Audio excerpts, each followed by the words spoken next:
Mujeres de propósito. Capítulo 6. Madres y otras grandes colaboradoras de la fe. Al leer pilas de libros sobre grandes mujeres de la fe, me he encontrado una y otra vez con un factor determinante: la influencia de madres piadosas sobre sus hijos e hijas. Madres de mérito. Muchos de los grandes líderes, reformadores, teólogos y pensadores, fueron tocados profundamente por las vidas de sus madres, quienes, al igual que Eunice y María, la madre de Jesús, creyeron en sus hijos. De alguna manera, muchas mujeres del día de hoy consideran la maternidad un llamamiento secundario. Yo creo, sin embargo, que nada está más lejos de la verdad. Si el Señor no me hubiera llamado a predicar y a viajar, habría permanecido encantada en mi casa con mis hijos hasta que ellos hubieran crecido. De hecho, después de haber completado mi 5º año de universidad, dejé de enseñar para quedarme en casa con mi hija porque no quería que otra mujer que no fuera yo misma la criara. La madre de Crisóstomo. Aún el mundo pagano ha sido influido por las madres piadosas. Libanio, un notable orador pagano, exclamó admirado cuando supo del sacrificio y pureza de Antusia, la madre de Crisóstomo: «Cielos, ¿qué mujeres tienen estos cristianos?». Antusia vivió desde aproximadamente el año 347 al 407 en la ciudad de Antioquía, la misma ciudad donde Pablo inició sus 3 viajes misioneros. Su hijo Crisóstomo se llamaba originalmente Juan, pero se destacó tanto como predicador que llegó a conocérsele como Boca de Oro o Crisóstomo. Como muchas mujeres de hoy, Antusia estaba preocupada por la corrupción en su ciudad. Durante los años formativos de Crisóstomo, Antusia le enseñó a amar la Biblia y la estudiaron juntos. Esto le dio un profundo amor por la escritura, lo que más tarde habría de manifestarse en las muchas homilías que escribió. Como resultado de la buena guía que le dio su madre, Crisóstomo llegó a ser uno de los predicadores expositores más grandes de la Iglesia conocidos hasta ahora. La madre de Agustín. Las oraciones de Mónica 331-387 ayudaron a que el joven Agustín dejara su vida rebelde y se volviera al Señor. De su madre, Agustín dijo que era colaboradora de Dios, que derramó en mis oídos mucho acerca de Dios, nada de lo cual profundizó en mí, sino hasta que tuve más edad. Privadamente, ella me advertía contra cometer fornicación, pero sobre todas esas cosas, nunca profanar la mujer de otro hombre, y sigue diciendo, pero esto yo no lo sabía, de modo que entré temerariamente en esa ceguera hasta el punto que entre mis iguales me avergonzaba de ser un sinvergüenza. Agustín vivió una vida de depravación desenfadada. A los 16 años, se hizo de una concubina con la cual tuvo un hijo. Luego entró en la secta herética de los maniqueos. Mientras tanto, su madre lavaba sus oraciones en lágrimas. En su autobiografía Confesiones, Agustín escribió cómo Dios sacó su alma de la profunda oscuridad, gracias a su madre, que lloraba por él más que lo que la mayoría de las madres lloran por sus hijos que han muerto. Mónica no obtuvo la victoria en la lucha por el alma de su hijo de la noche a la mañana. De hecho, durante 9 años, Agustín se sumió más y más en el pecado. A veces parecía levantarse, para luego caer más profundo en las garras de Satanás. Era un pródigo en todo el sentido de la palabra. Finalmente, Agustín se trasladó de Cartago a Roma y luego a Milán. Su madre, ya viuda, lo siguió aun cuando era extremadamente peligroso en aquellos días que una mujer viajara sola. Ella, como Pablo, tuvo una visión en medio de una tormenta de que todo se salvaría, y dio esta palabra profética a los marineros a cargo de la nave. En Milán, fue a ver a su hijo y lo animó a que dejara a su concubina de 15 años. Se alegró cuando Agustín mandó a la mujer de vuelta a África, solo para hacerse de otra en su lugar. Finalmente, como un pródigo al final del mismo, Agustín, solo en un jardín, entró en una intensa lucha entre su carne y su espíritu, donde admite que gritó a Dios: ¿hasta cuándo, Señor? ¿Estarás enojado para siempre? ¿Por qué en esta hora no pones fin a mi inmundicia? De pronto, oyó la voz de un niño cantando en el jardín: toma y lee. Toma y lee. Rápidamente él tomó un volumen de las epístolas de Pablo y leyó Romanos 13.13, 14. No en glotonerías y borracheras, no en lujurias y lascivias, no en contiendas y envidias, sino vestíos del Señor Jesucristo, y no proveáis para los deseos de la carne. No siguió leyendo, porque en forma instantánea, todo el cúmulo de dudas se desvaneció. Agustín corrió a darle la noticia a su madre. Poco tiempo después, Ambos decidieron volver a África, junto a sus amigos. Pararon en Ostia, que está en la desembocadura del Tíber, para descansar. Qué placentero fue para Mónica pasar largas horas, hablando del Señor con su hijo. Desafortunadamente, su gozo a este lado del cielo estaba determinado que fuera breve, pues mientras todavía estaba en Ostia, se enfermó gravemente y dentro de 9 días murió, de una dulce muerte. Tenía 56 años. Había pasado muchos años de su vida clamando porque su hijo pródigo volviera a casa, y había estado allí, para darle la bienvenida con los brazos abiertos. Agustín se dedicó, con la ayuda del obispo Hippo, a salvar el cristianismo, cuando el Imperio Romano se desintegraba. A menudo parece que mientras más grande es el llamado de Dios, más fieramente lucha Satanás por el alma de una persona. ¿Hay un hijo pródigo en tu vida? Si es así, ruego porque esta historia te dará ánimo para no dejar de orar y luchar por su alma. Muchas veces la batalla te parecerá más larga y más dura que tus fuerzas, pero si no te cansas en el bien hacer, alcanzarás la victoria. Tu pródigo volverá. No te fijes en lo que ven tus ojos naturales, sino intercede con los ojos del amor que ven el propósito de Dios plantado en el corazón de tu hijo o de tu hija. La madre de Juan y Carlos Wesley. Otros reformadores fueron grandemente impactados por las vidas de sus madres. Es el caso de los hermanos Juan y Carlos Wesley y su progenitora, Susana, a quien ya mencioné brevemente. Susana, o Suke, era una mujer de notable hermosura, con un sedoso cabello oscuro y ojos de un azul intenso. La última de 25 hijos, Susana, hija de un clérigo acomodado, creció en Londres, Inglaterra, en el siglo XII. Durante aquellos tiempos, cuando pocas mujeres eran educadas, el padre de Susana le enseñó hebreo, griego y latín. Ella podía escribir tan bien como un hombre y su agudamente le permitía discutir teología tan articuladamente como un estudiante de seminario. Cualquier hombre se habría sentido intimidado por la inteligencia de Susana, no así el joven Samuel Wesley, quien más tarde cambió su apellido a Wesley. Samuel conoció a Susana cuando ésta tenía 13 años de edad, y se frecuentaron durante 7 años antes de casarse.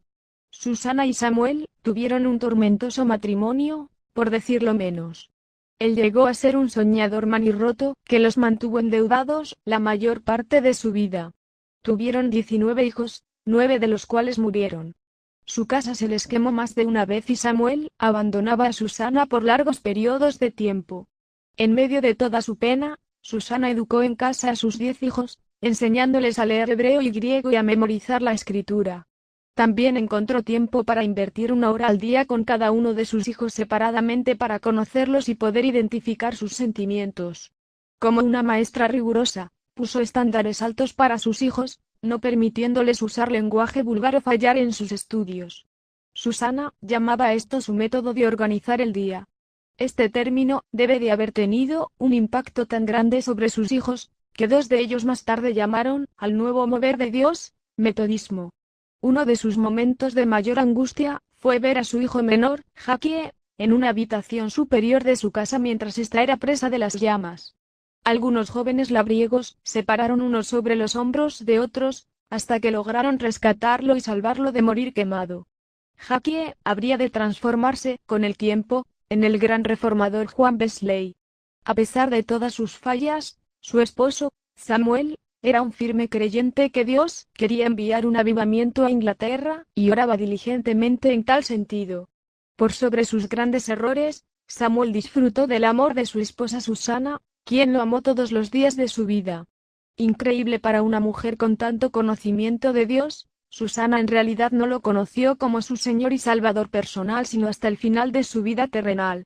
Había oído acerca del testimonio interior y leído cómo Cristo había conmovido los corazones de otros, pero en realidad no entendió, hasta un día en que estaba tomando la comunión, y comprendió que Cristo había muerto por ella. ¿Cómo transformó su vida tal pensamiento? Su corazón se incendió y fue cambiada eternamente. Susana murió en julio de 1742 con sus hijos rodeando su lecho. Mientras los miraba uno por uno, decía: por favor, hijos míos, tan pronto como yo parta, canten un salmo de alabanza a Dios. 5. Nunca subestimes el poder de la oración de una madre. Los hijos de Susana cambiaron la faz del cristianismo y hoy ella vive a través de las iglesias metodistas establecidas por todo el mundo. Algo personal. Pienso que quizás haya algunos lectores que, como Susana, han ido a la iglesia la mayor parte de sus vidas, pero nunca han tenido una experiencia personal con Jesucristo. Quizás alguien te regaló este libro y aun cuando tú has amado a Dios, en realidad nunca has llegado a conocerlo. ¿Por qué no tomas un minuto conmigo, en este momento, para orar y pedirle a Jesús que venga a vivir en tu vida? Lo que ocurrirá será que lo aceptarás a Él y el precio que pagó por ti en la cruz. Él te ama y dio su vida por ti. ¿No quisieras darle tu vida a Él? Haz esta oración conmigo, querido Dios. Hoy le pido a Jesús que venga a mi corazón y sea mi Salvador. Por favor, perdona mis pecados y lávame de todas las cosas malas que he hecho. Quiero que seas el Señor de mi vida. Gracias, Jesús, por venir a mi corazón, en el nombre de Jesús. Amén. Quizás otros necesitan rededicar sus vidas al Señor. Quizás tú tengas un corazón frío hacia Dios o has venido viviendo una vida de egoísmo y sientes que estás muy lejos de Él. Haz conmigo esta oración de rededicación, querido Dios. Hoy me doy cuenta que en mi corazón he estado muy lejos de ti. Aunque una vez oré para recibir a Cristo como mi Salvador, Él, en realidad no ha sido el Señor de mi vida. Señor Jesús, hoy quiero entronarte como el Rey de mi corazón. Toma mi vida y úsala. Hazme una mujer con un propósito, como Susana Wesley. En el nombre de Jesús. Amén. Esa última oración la hice contigo, en mi propio corazón. Mi corazón arde por hacer con mi vida más para el Señor Jesús que lo que estoy haciendo actualmente. Parte de mi lucha al escribir este capítulo está en haber tenido que dejar fuera muchas mujeres de fe. Me he sentido tan poca cosa al leer de los grandes sacrificios que tantas mujeres misioneras han hecho. Muchas, como Susana, han perdido hijo tras hijo debido a enfermedades y otros males. En verdad, las naciones han sido evangelizadas al alto costo de los corazones de las madres. No quisiera hacer de este capítulo solo un salón de la fe de la mujer blanca, pues mujeres de todas las razas y colores han hecho grandes sacrificios para que el Evangelio sea conocido hasta lo último de la tierra. La siguiente sección está dedicada a misioneras no occidentales. Gracias a Dios por las imprescindibles mujeres de la Biblia. Un estudio como este estaría incompleto si no incluyera una sección sobre las mujeres de la Biblia. Este fue el título que se dio a las mujeres cristianas nacionales empleadas con salarios muy bajos. En su libro Western Women in Eastern Lands, Mujeres Occidentales en Tierras Orientales, Ellen Barrett Montgomery escribió: La mujer Biblia ha llegado a ser una institución. Su trabajo es imprescindible, ella multiplica la influencia misionera, va adelante preparando el camino, y atrás para grabar la verdad. Una de las más humildes, es al mismo tiempo una de las fuerzas más poderosas de la cruz en tierras no cristianas. Rosaline Gofford en China. Las mujeres Biblia estaban representadas por muchas nacionalidades. Misioneras tales como Rosaline Gofford, que fue misionera en China a principios de siglo, trabajó con las mujeres Biblia, que le hicieron contactos para ella que ella misma no podría haber hecho. Las mujeres Biblia también trabajaron independientemente de las mujeres misioneras.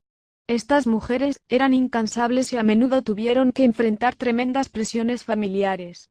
Esto fue especialmente doloroso en sociedades orientales y lugares como la India. Kiekoyan Mamuro en Japón. Las mujeres Biblia desempeñaron un papel crucial en el desarrollo de la Iglesia cristiana en Japón. Según Bingur Thomas, la mujer Biblia era la equivalente femenina del evangelista hombre, pero debido a la baja posición de la mujer en la sociedad oriental, su lugar en la Iglesia, especialmente en los primeros años, no era tan segura como la de los evangelistas varones. En la década de 1880, cerca de 40 mujeres Biblia llegaron a ser empleadas en Japón, de 7 diferentes misiones. Además de las mujeres Biblia, los misioneros no occidentales han sido extremadamente valientes en el área de las misiones, servicio humanitario y educación. A principios del siglo XX, Kiekoyan Mamuro ayudó a dirigir la lucha contra la prostitución en su país natal, Japón. Dirigía un hogar del Ejército de Salvación que aceptaba jovencitas que habían sido secuestradas y obligadas a trabajar en el escandaloso distrito de Yoshibara. También estableció un sanatorio para pacientes tuberculosos. Las luchas que tenía que sostener Kieko eran tan intensas que escribió en su diario: parece tan temerario, pero Dios es capaz. No tengo a nadie que haya sido salvado que el Espíritu Santo no haya venido sobre él. Mi salud tan débil y mi falta de habilidad parecen negarme el éxito, pero cuando parezco desfallecer, Dios es fuerte. Dependiendo únicamente en Él, sigo adelante en el empeño de establecer un sanatorio. Estar con los niños me hace feliz y quizás alguien pueda decir de mí que soy negligente en mi papel de madre. Pero aunque mis ojos se me humedecen por las lágrimas, debo seguir adelante. Oh, Señor, lléname con el Espíritu Santo. Dame poder para mover a la gente. Amén. Pandita Ramabai de India. Una de las más insignes educadoras cristianas fue Pandita Ramabai, de la India. Aunque bastante controversial, tuvo éxito en establecer escuelas para niñas, entre ellas una para niñas viudas en Pooma. Sin duda que ustedes recordarán que incluso hoy día, a pesar que han tenido lugar tantos cambios, las viudas son quemadas en las piras funerarias de sus maridos.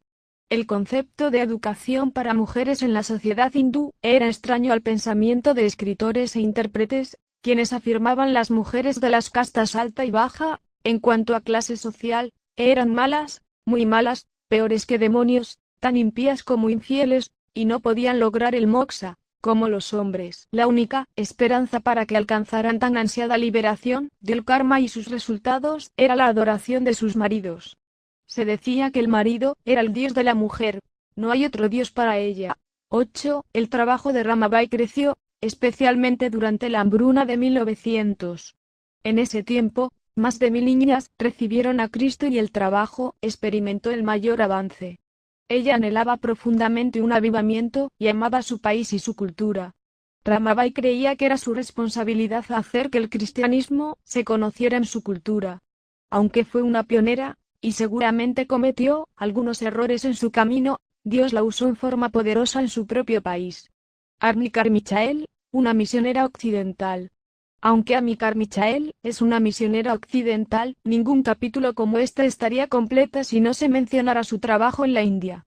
Ella probablemente fue la misionera más conocida de su tiempo. Escribió también 35 libros sobre misiones y estableció una escuela y un hogar para prostitutas llamado Compañerismo Donabur. En 1916, fundó la Hermandad de la Vida Común para guiar a mujeres jóvenes que habían sido llamadas a permanecer solteras dentro de un ministerio para solteros. Particularmente, animó a las solteras a estudiar la vida de Armikar Michael. Ella, como Lottie Moon, se aferró al pensamiento de permanecer soltera. En su tiempo, a menudo se esperaba que las mujeres misioneras fueran solteras, lo que significaba un alto costo para ellas, y aun cuando muchas de ellas jamás tuvieron hijos propios, Dios les dio muchísimos hijos espirituales que consideraban a estas mujeres misioneras sus madres. Tiempo después, Armi relató de la siguiente manera sus luchas durante los comienzos de su servicio misionero en Japón hace muchos años. Me fui sola a una caverna en la montaña llamada Arima. Había venido sintiendo miedo del futuro. Así es que lo que quería era estar a solas con Dios. El diablo no dejaba de susurrarme eso está bien por ahora, pero ¿y después? Te vas a sentir terriblemente sola. Y me pintaba cuadros de soledad. Todavía puedo ver. Entonces, desesperada, me volví a mi Dios y le dije ¿qué puedo hacer, Señor? ¿Cómo debo arreglármelas para llegar al final? Y él me dijo nadie que confíe en mí, estará solo. Esas palabras me han acompañado desde entonces. 9. Amanda Smith, una ex esclava. Cualquier capítulo que trate sobre las heroínas de la fe estaría incompleto sin honrar el papel de las mujeres afroamericanas en el cristianismo. Entre las más notables y valientes de esas mujeres está la metodista renovacionista Amanda Smith, que vivió de 1837 a 1915. Amanda nació esclava en Maryland. Trabajó en un tiempo como mujer de limpieza. Al estudiar su vida, siento gran admiración por ella como pionera que fue antes que yo, y quedó como para un ejemplo para mi generación. A veces he tenido que sufrir persecución y hostilidad, pero nada comparado con lo que tuvo que enfrentar Amanda. Elliot Briggs lo dice de esta manera: era un espectáculo inusual en tiempos de la posguerra civil en Estados Unidos. Una muy negra evangelista, ex esclava, atravesando el norte y el sur, predicando a todas las razas y luego pasando 14 años evangelizando en Inglaterra, India y África. También formó parte del movimiento de santidad. La historia de Amanda Smith no estaría completa sin hacer referencia al piadoso ejemplo de su madre y de su abuela. ¿Dónde estaríamos ahora sin las madres de la Iglesia? Amanda tuvo que enfrentar fuerte oposición de la Iglesia Metodista Episcopal Africana Negra, tanto como de los blancos. Cuando la Iglesia Metodista Episcopal Africana Negra celebró su primera conferencia, al sur de la línea Mason-Dixon, Amanda decidió en su corazón que concurriría. Su presencia provocó una ola de chismes, aun cuando ella dijo en sus propias palabras: jamás ha entrado en mi mente el pensamiento de ordenación, porque yo he recibido mi ordenación de aquel que dijo: no me elegisteis vosotros a mí, sino que yo os elegí a vosotros, y os he puesto para que vayáis y llevéis fruto.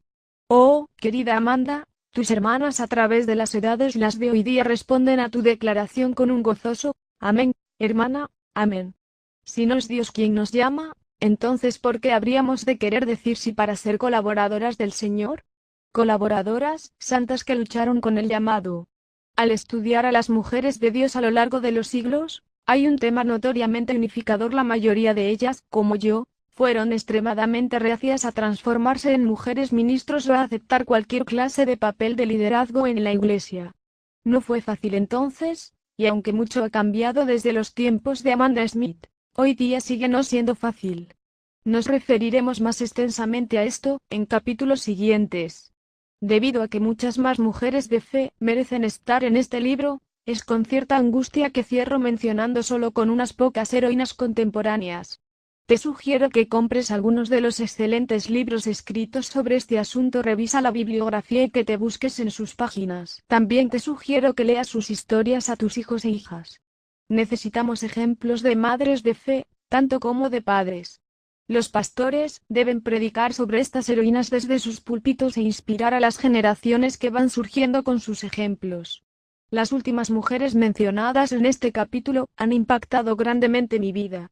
Cada una de ellas me ha dado algo muy especial y único en cuanto a amor y fortaleza, por lo cual les estoy eternamente agradecida. Gladys Aylward fue una doncella inglesa llamada por Dios a China bajo desigualdades imposibles de imaginar. Su historia no deja de inspirarme para tener fe en Dios, a pesar de las grandes montañas de adversidad, y en verdad, hay muchas mujeres de las cuales el mundo no es digno. Personalmente, Margaret Moberly y las líderes de ministerios de mujeres internacionales me ayudaron con sus consejos. Grandes mujeres tales como Marilyn Kay, Jane Hansen y otras han tocado mi vida con su amistad. En los siguientes capítulos aparecerá mucha de su influencia entretejida con mi propia vida. Freda Lindsay, una gigante del reino. Una de las gigantes del reino de Dios que tuvo que luchar con el llamado fue la señora Freda Lindsay. Nacida en Canadá, en una gran finca triguera, cerca de Burstall, Saskatchewan, fue una de 12 hermanos. Sus padres de origen germano crecieron en Bielorrusia, pero se conocieron y se casaron en Estados Unidos. Posteriormente, al saber de las oportunidades que habían en Canadá, se establecieron allí. Pareciera que en los planes de Dios estaba que la pequeña Freda fuera canadiense. Me pareció haber oído un amén proveniente del país al norte de Estados Unidos.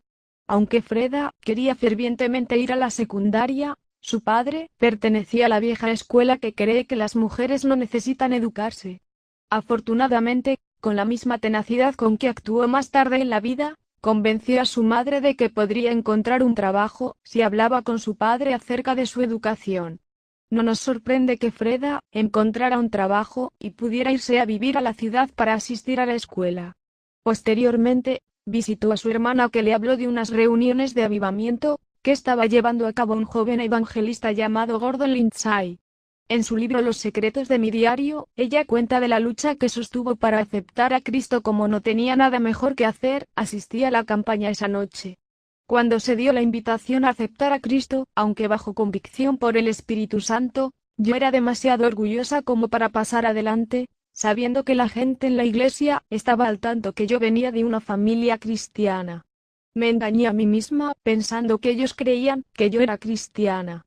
Estoy segura que muchos de ellos sabían que durante mis años de trabajo lejos de casa, había dejado de seguir al Señor. Sin embargo, después de la oración de despedida, pasé adelante. Allí, el diablo me dijo que si me hacía cristiana, viviría una vida insípida y monótona. Una hora, cuando lo leo en mis diarios, parecen historietas, que nunca tendría amigos, y así por el estilo.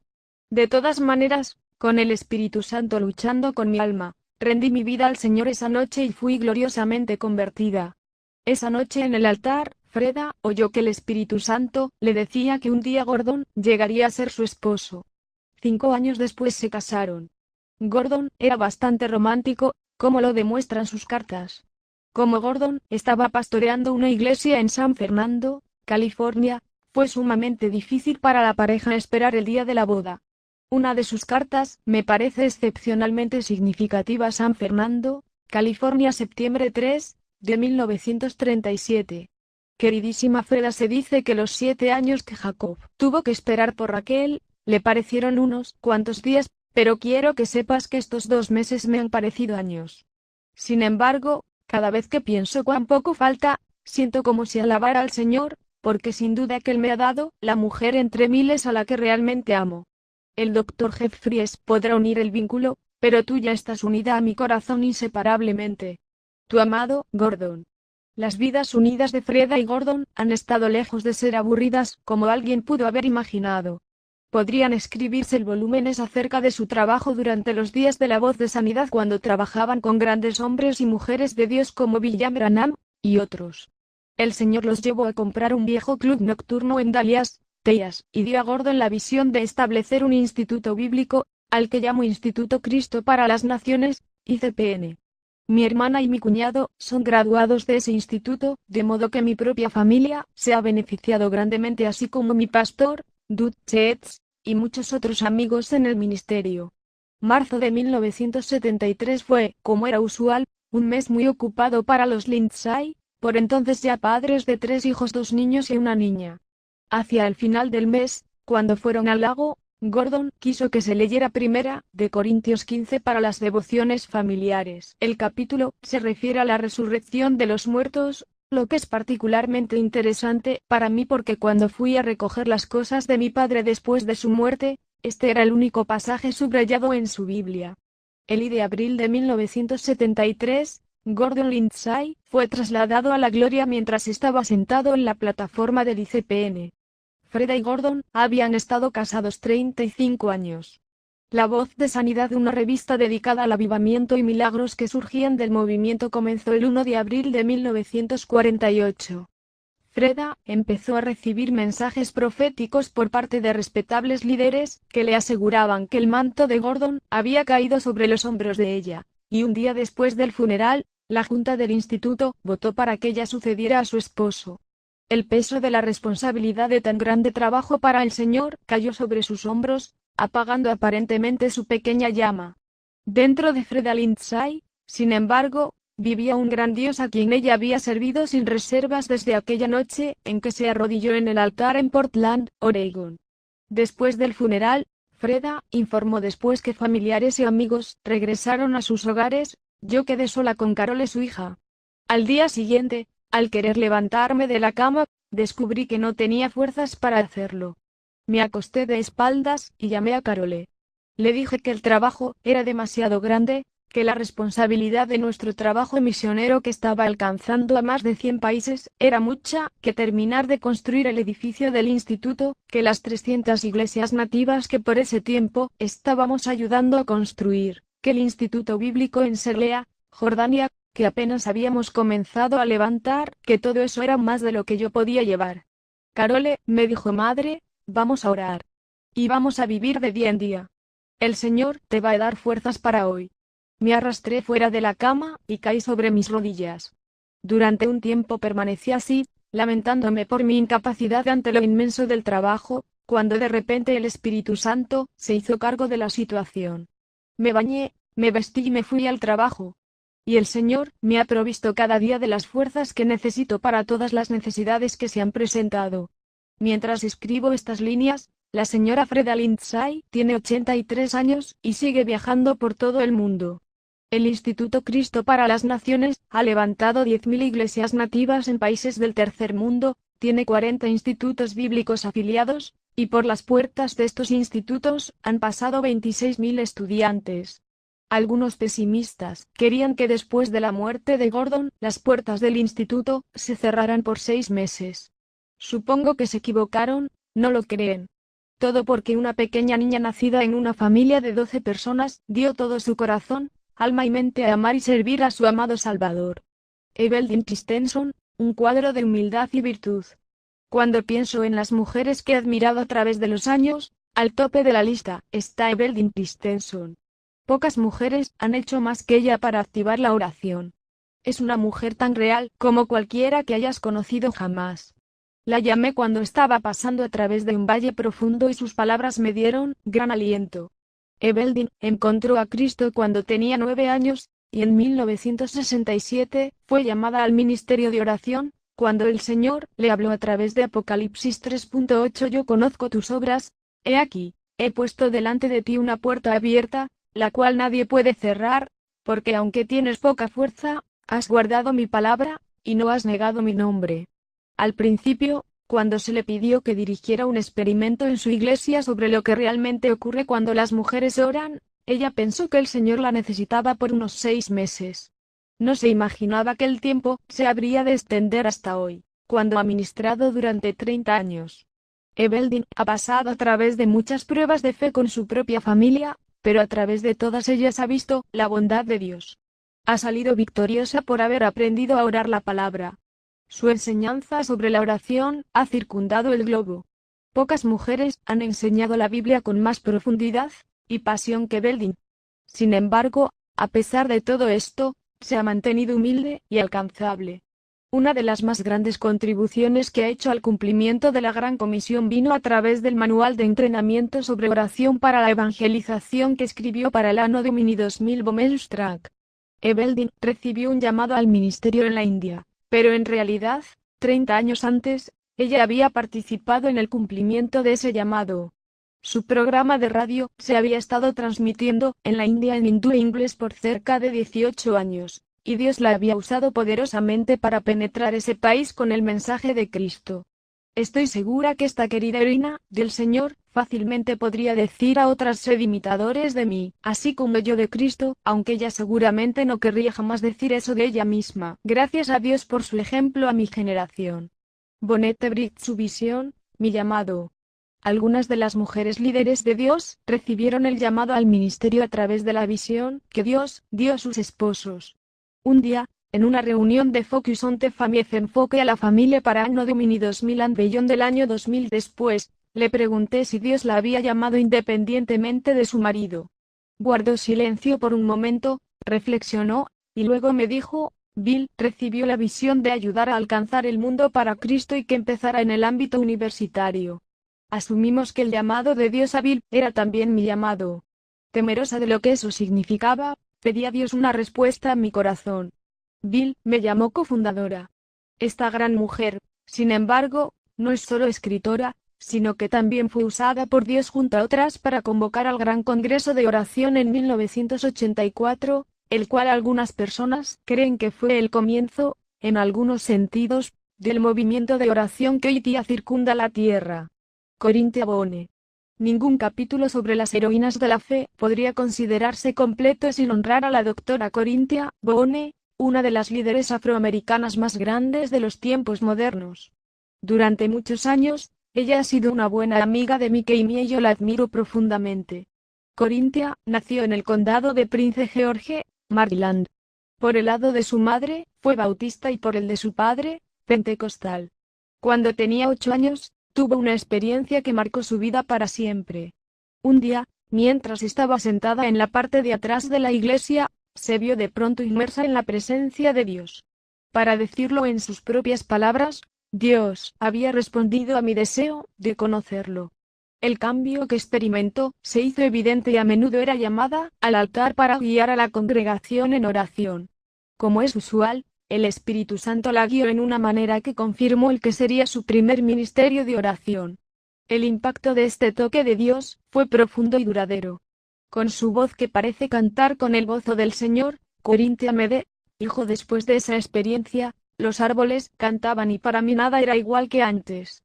Un par de años más tarde, empezó a asistir a una iglesia de santidad, donde comenzó a testificar, a profetizar, a cantar en el coro y a predicar.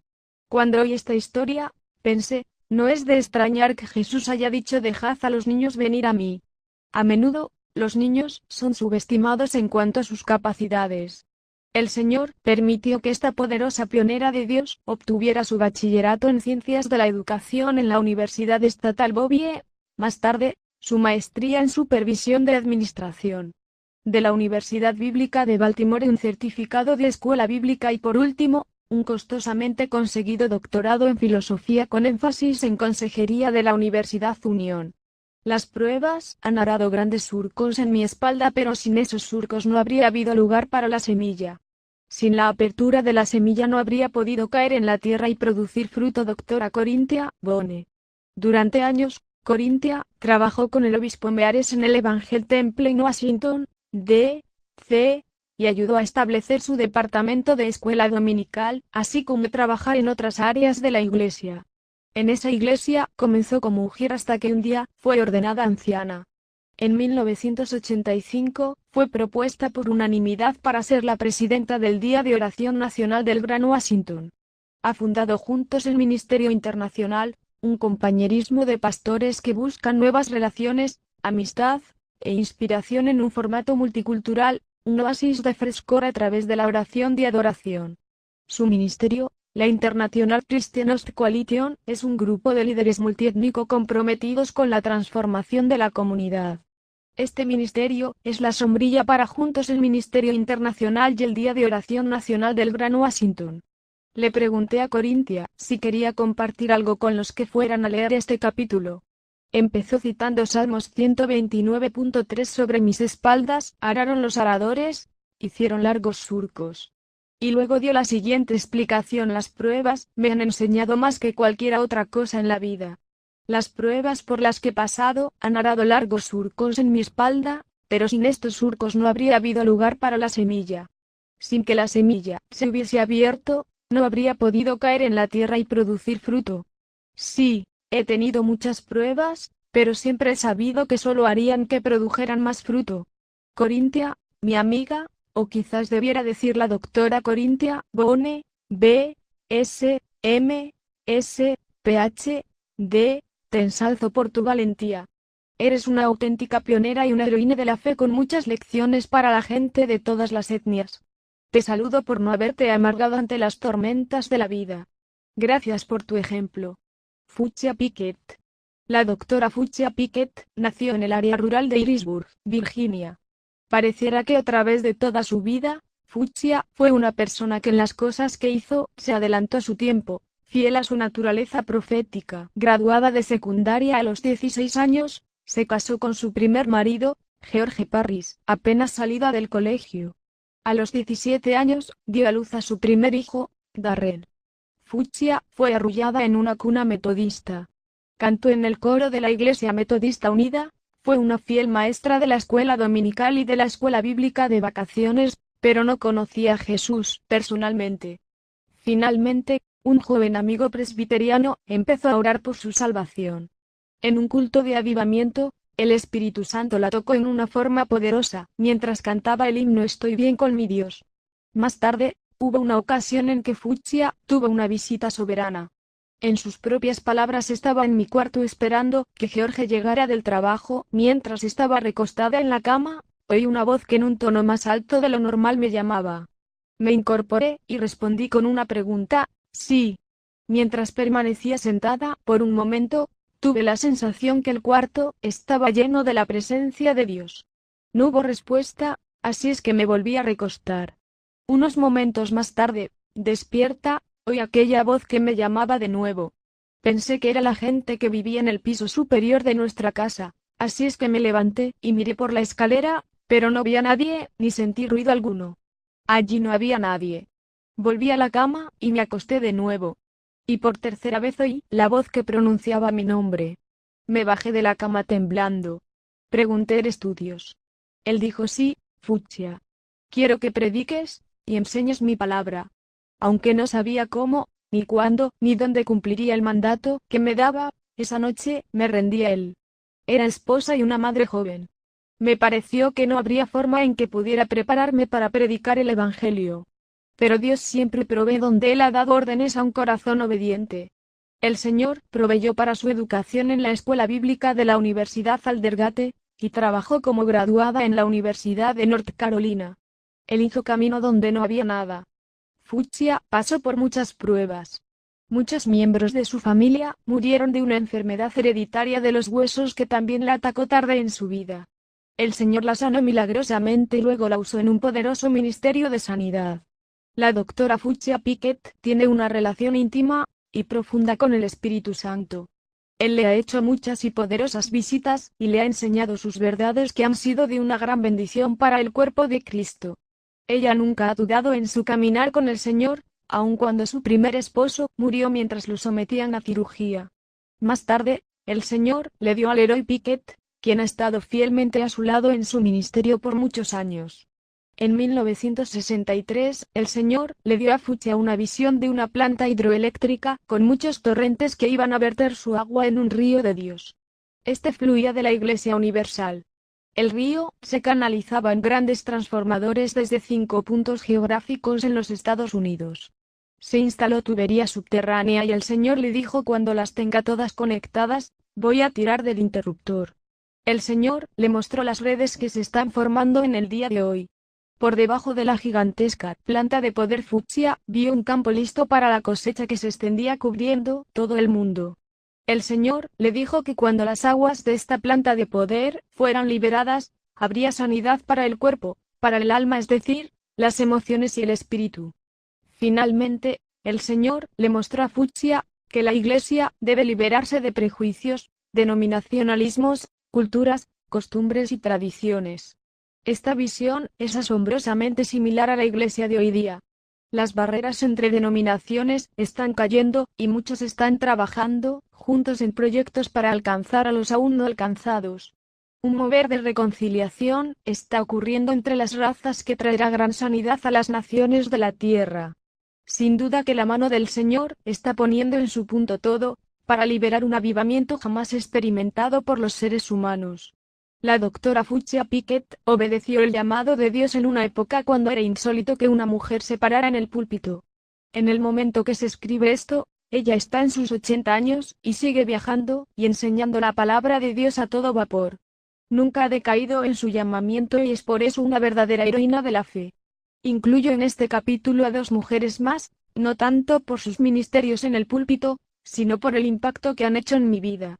No estoy diciendo que no hayan influido grandemente en otras vidas a través de sus ministerios, sino que cada una de ellas me ha dado algo único en amor y enseñanza. A la primera que quiero mencionar es a Doris Wagner. Doris Wagner, una leyenda viviente. Doris Wagner nació en una finca ganadera en St.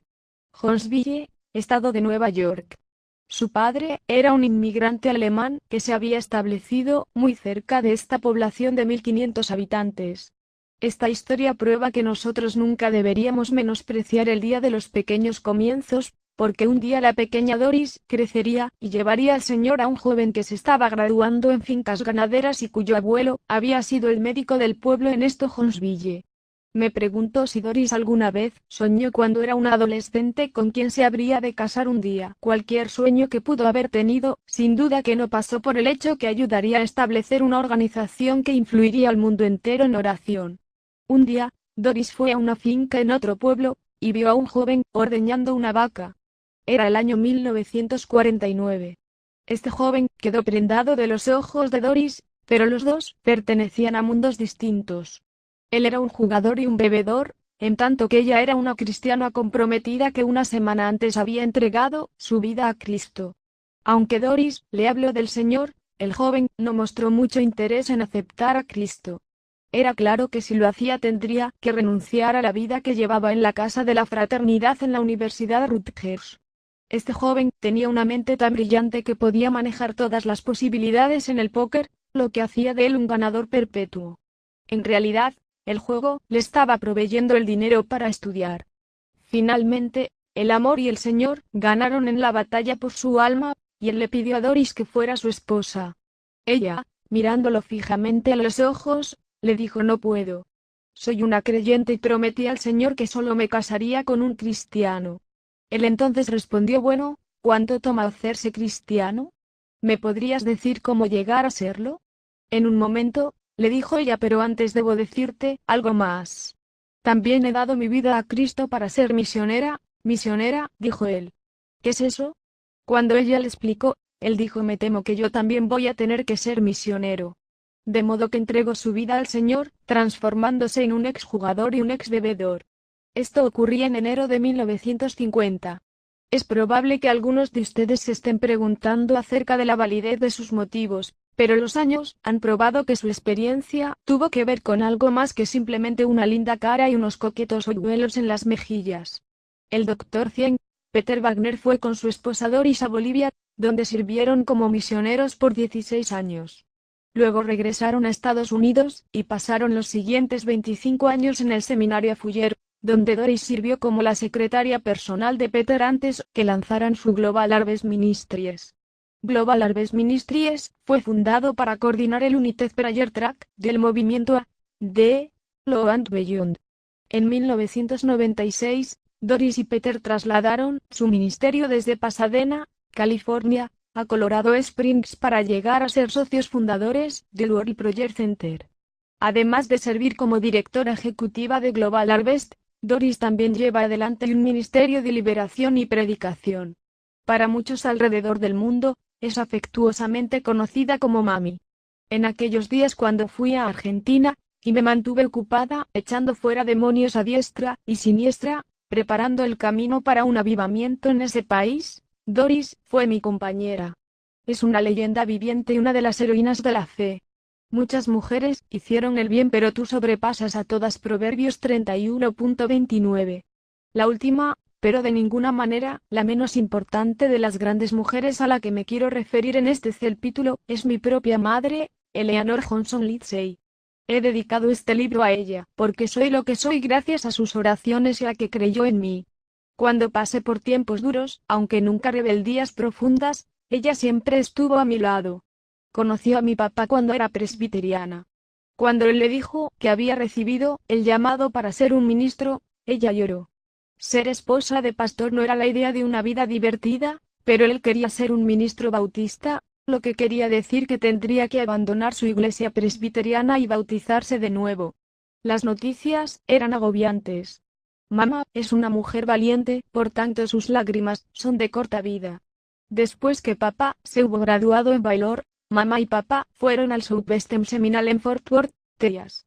Yo vivía en el campus universitario. Los tiempos eran difíciles. La casa en que vivíamos fue finalmente demolida a causa del estado ruinoso en que se encontraba. Papá y mamá iniciaron iglesias bajo la Junta de Misiones Domésticas. El dinero era siempre escaso, pero no recuerdo haber oído a mamá quejarse. Sencillamente, oraba. Mamá es actualmente una hermosa mujer de 71 años que sigue luciendo joven y radiante. Tiene una lista llena de nombres de su iglesia y de otros por los cuales ora, pero yo sé que no deja pasar un día sin orar por mí.